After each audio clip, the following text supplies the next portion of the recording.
What are the best methods to use to manage employees working remotely? I'll give you some tips in this video. Hello, I'm Goldberg of Optimus Performance, bringing you practical tips and ideas on leadership, team development, and employee performance in the workplace. We're going through the coronavirus outbreak worldwide, and people are working from home right now. And so you need to be able to effectively manage people's performance. But the principles are really quite the same as if you had people next to you or in your office to manage.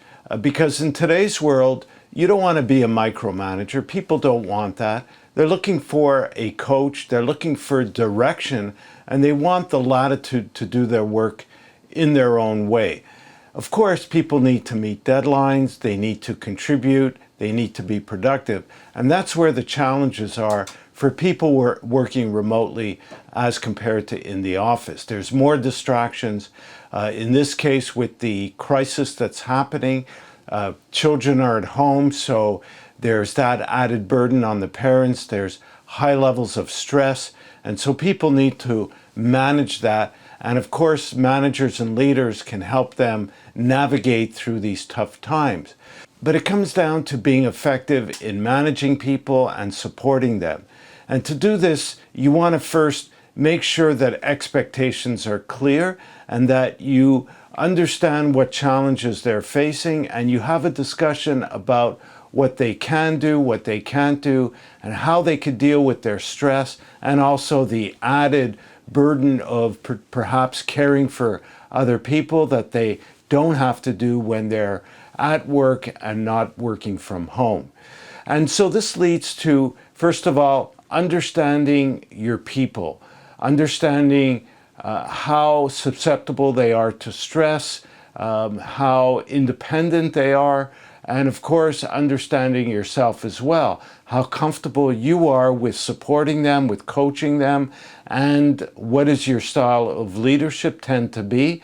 If you have a habit of micromanaging people, you need to think about how you could shift that and not add a burden of stress to them that they don't need.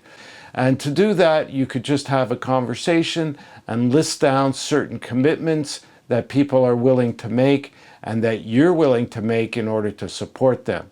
Now, I have a section of my job description form where you could write down minimum performance standards, and this is a way to guide people. You could use that to initiate the discussion.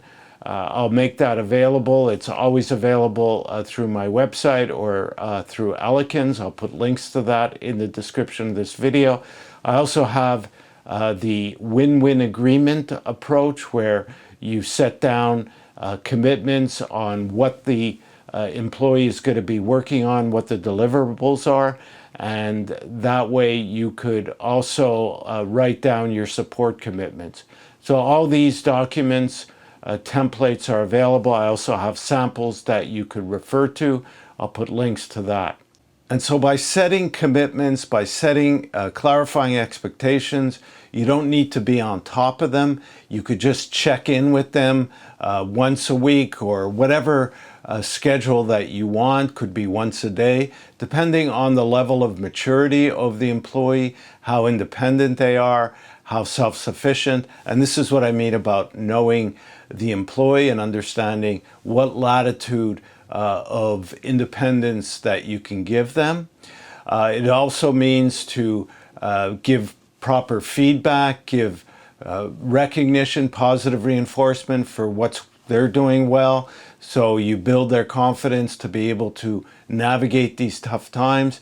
And of course, you redirect them if they're not on track. Find out what are the obstacles standing in the way and how you could help them to maybe get better focus or deal with those obstructions, those obstacles that are keeping them from meeting their commitments. Today, with all the modern technology, it's not that difficult for people to work remotely. The big challenge is the distractions, is the change, probably the high stress levels that people are going through now as well.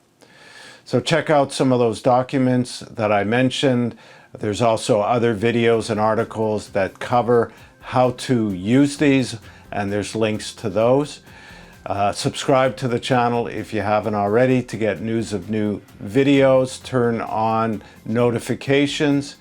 Thank you for listening, and we'll talk again soon.